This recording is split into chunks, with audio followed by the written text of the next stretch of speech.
This is acquire current user hashes without admin privileges.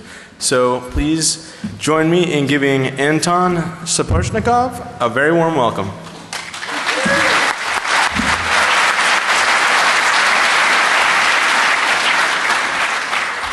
Hi guys. So what we talk about? I will discuss common penetration testing case, what I expect to see during every engagement during my work. We will discuss some traditional techniques to gather credentials of a user and dive into SSPI. So who is me? A little bit of penetration tester for some years. CTF player, maybe you know, my team is More Smoked Leet Chicken. There is no common with cannabis, as you may. But anyway, working for KPMG and project Volema. So, let's start. Let's imagine a situation where we don't have, we exploited some vulnerability in client-side software, for example, browser or I don't know, Flash player, or maybe user just downloaded and executed our payload from the internet, and there is no access to the internet from his computer. I mean, without proxy, for example, or there is some kind of restrictions on it. And of course, we have shared access to user workstation because our payload was, I don't know, from Metasploit framework or some kind of it. And the user running fully patched Windows, any kind of it from XP to the latest 8.1.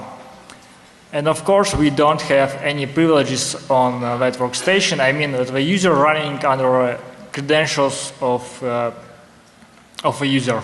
So the admin working have done. Admin job was done. So our goal was to find, and our goal is to find out the password of a user and try to use it some way after that. Why do we need to try to get the user password? First of all, any shells gonna die. From day to day, we use buggy software. How many of you see Metasploit interpreter unexpectedly dying? So I see it every day, unfortunately. So workstation of a user may be powered off, for example, during day off or weekends, or maybe your attack was detected and forensics people starting to investigate the computer. So your shell will die and you will have no access to workstation after that. But if you grab a password of a user, you can use it to connect to, I don't know, webmail, Citrix, VPN, Exchange, any corporation, any corporate sources what is available from the internet. What's the traditional ways to get a password of a user? Very famous tools like pwned or maybe you know Mimikatz or Windows Credentials Editor, or maybe you just extract passwords from I mean not passwords but hashes of passwords from a registry or SAM file. But the disadvantages of those ways is that you have to have admin privileges, for example, to grab registry or some debug privileges to extract hashes and passwords from a memory like Mimikatz or fgetdump do. If you remember, during definition of our task, we don't have admin privileges on our workstation. So we can't use those tools to perform our engagement. The second way could be try to elevate privileges some way. For example, try to find some third-party service with weak file permissions and overwrite some sensitive files, or perform DLL hijacking attacks or something else. But as I mentioned before, we have fully patched operating system with fully patched services, so still no way to escalate privileges and exploit it and use our favorite tools like Mimikatz. That's set. There is some kind of alternative ways. For example, we could try to pop up a window that could look like that. It's a standard window from Windows XP, but as you may mentioned, there is some letters in the Russian.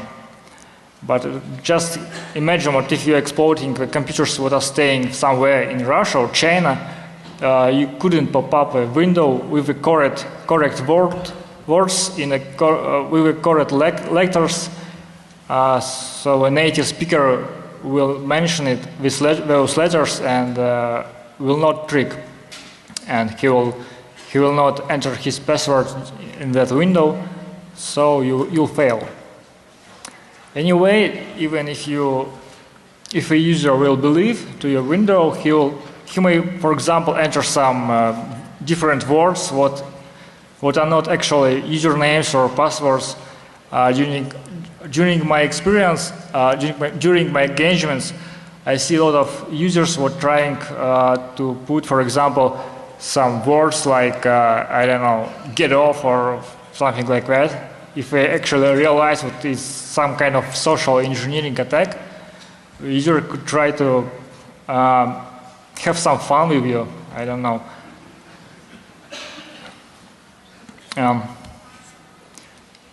But the second way could be, for example, use of the script from Metasploit framework, what actually called hash snarfing. Also, this technique is implemented in the tool called Incognito. How it works? The process running under credentials of a current user trying to connect to SMB server what is running somewhere in the network, in the local network, and authenticate on it using the credentials of a current user. And the attacker should control that SMB server to grab the credentials and somehow extract the passwords from it. But as I mentioned, in the definition of the task, we have no access to the network, so we do not have any SMB servers in the networks, and we can't execute such kind of attacks.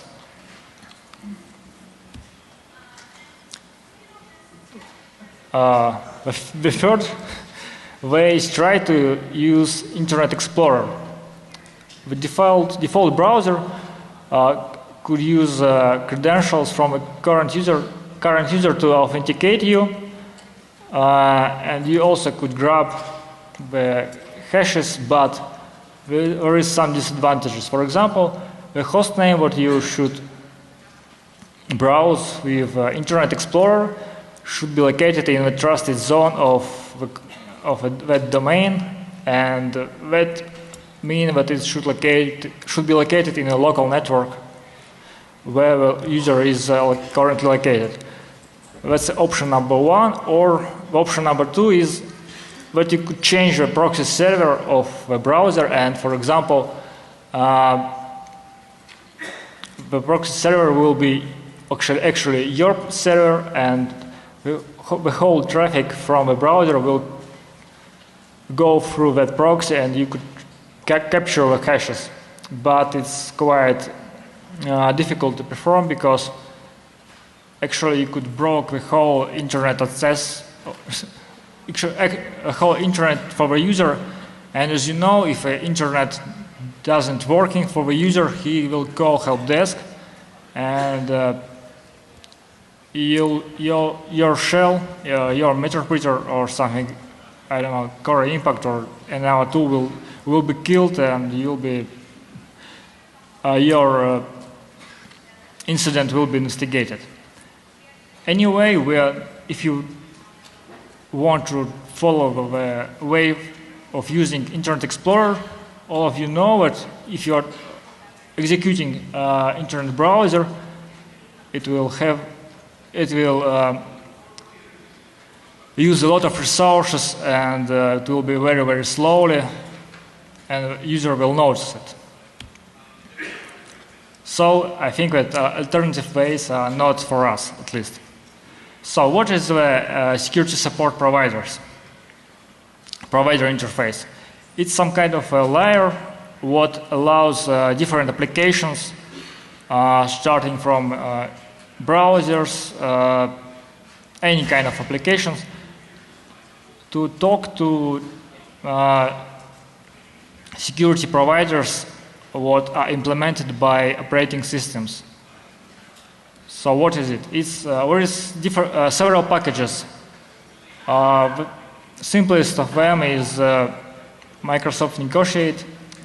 It just picks the best security package to handle the current configuration of a computer and try to use the package what are actually configured by admins. The second package is Microsoft NTLM. Everybody I think know what is it. Microsoft Kerberos and Microsoft Digest SSP.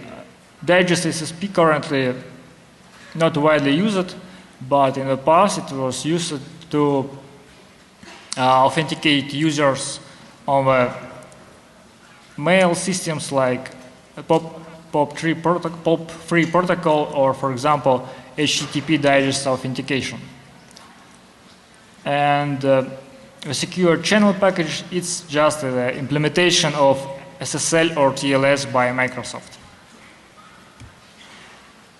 So how any application would talk to any server using SSPI? For example, we have a client application and the server application. And the client would like to authenticate on the server using password of a current user.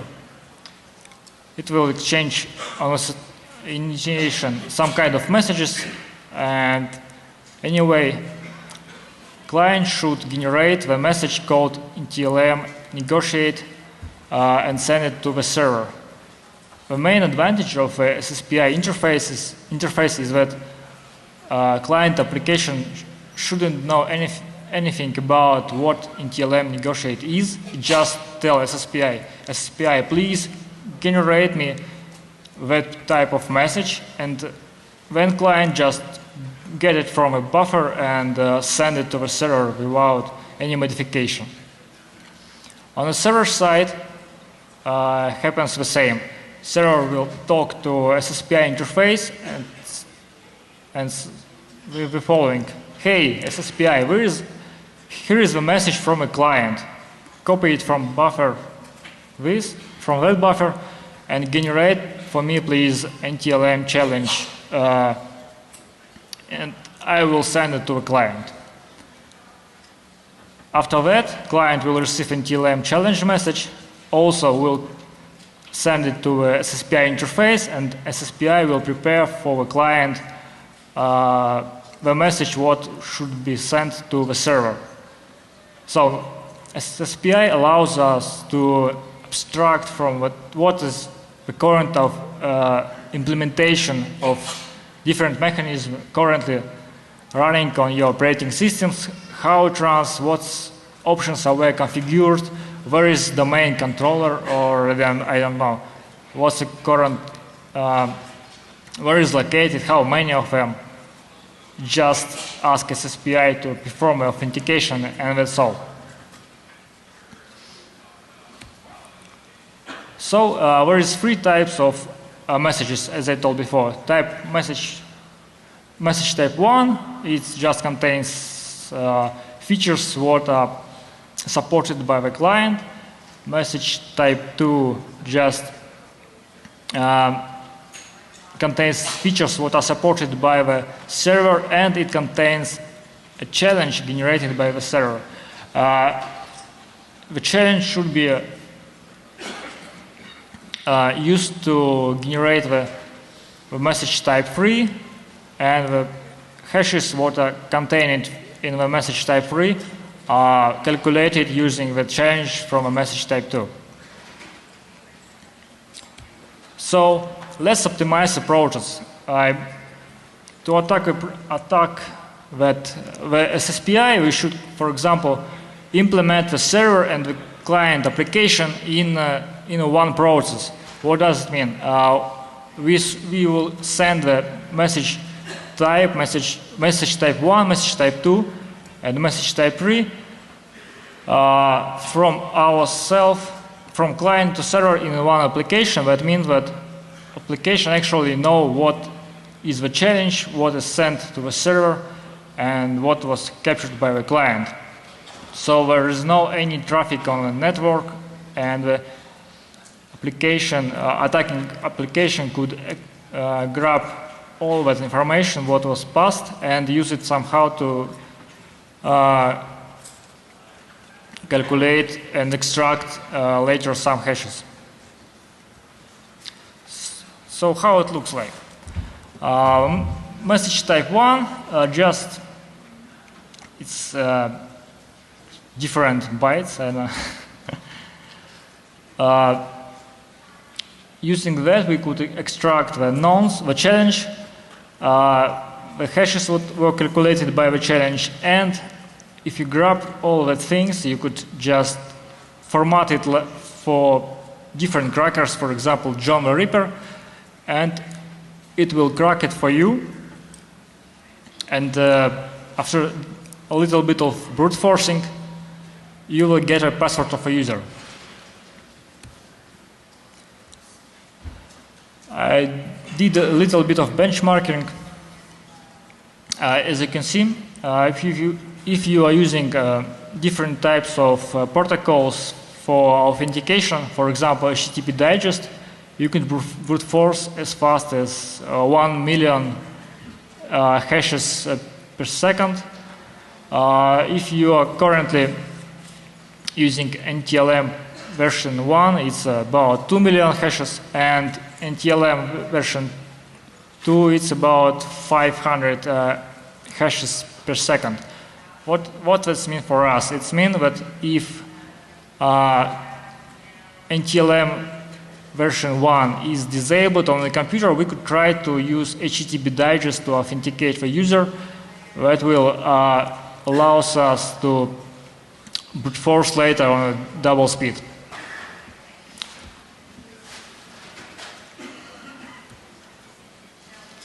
So what the attack flow will actually look like? The pen tester will send the user some kind of spear phishing. User will be navigating, clicking on the link, or I don't know, downloading some payload or exploit it anyhow. The payload will try to authenticate the user on itself and send the authentication data, what was extracted from the data flow, to the pen tester. The pen tester will brute force it and extract the username and password of a user. After that, he will use that to connect to any corporate resources and exfiltrate the data, what means that penetration test was successful. How we can exfiltrate, how our payload can send the message to our command and control center with authentication data what was just extracted. Well, there is, I think, everybody of you know some kind of reverse shells, or connect backs, but it's quite often blocked. and I would like to present you with two following ways. The way number one is using DNS for it. For example, we could try to ask the DNS server to resolve for us some kind of name, like some information goes here to my.evildomain.com. That means what our DNS server that is running on that domain will capture the data what was requested.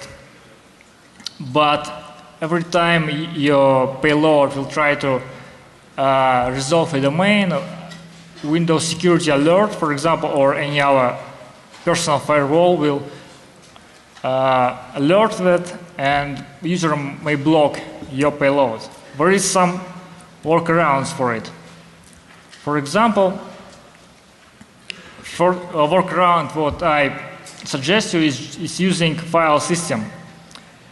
For example, Windows API like create file or set current directory with way like / some information goes here my domain / some directory will force the operating system to resolve a DNS name for you, and it will send the DNS request to your server, and the personal firewall actually will not block it, and that means that you'll win. If you would like to get some information back from a DNS server and not using any network connections, you, for example, would like, you should use, for example, ipconfig / display DNS, and you will see that there is a lot of DNS replies that are cached by DNS client for you, and you could extract from there. And actually, there is no any personal firewalls that will catch you doing such things. It's slowly, but if you want just to send a username and password to somewhere in the internet, that speeds quite enough. The second way to send the username and hashes what you just grabbed to your command and control center is using Google. Many times during my penetration testing work, I see the company using some kind of whitelisting on their proxy servers, and they block any unknown websites. But Google.com quite often is opened for everybody, even for guests of a company, even for the most unprivileged users. So we could try to use it to send data back to home. The trick is using the IPs of google.com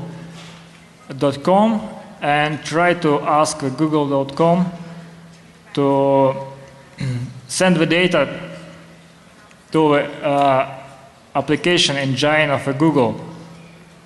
So to perform that attack, we should install our own application engine, and that will capture the data and send it to somewhere else where we actually could brute force it. And using that way, any proxy server that is monitoring the internet of users could see that the user just searching something in the internet and nothing else. So we will win after that. How could we mitigate those kinds of attacks? First of all, we could try to use two-factor authentication, any kind of hardware tokens or software tokens, strong passwords. As you mentioned, we should brute force hashes what we just grabbed to extract a password. So If a password was quite strong, we will fail and the password wouldn't be extracted. And the last suggestion is just to try to disable unused packages. For example, as you see in the benchmarking slide, here is it, HTTP digest package allows you to double the speed of brute forcing the passwords. So if you disable it, the attackers will use only the NTLM version 2 to attack your users. That will harden it. So what's next? In a week I will release a Metasploit post-exploitation model, the implementation of attacks, of the current attacks written in a C currently on a GitHub, but the Metasploit model is currently in a work. It has some bugs. For example, it doesn't fully support a protocol and do not extract hashes from every operating system. I know it, at least I know where is hashes, but it's difficult to extract because RFC for that protocol is about 100 pages, so I don't have time to read it full.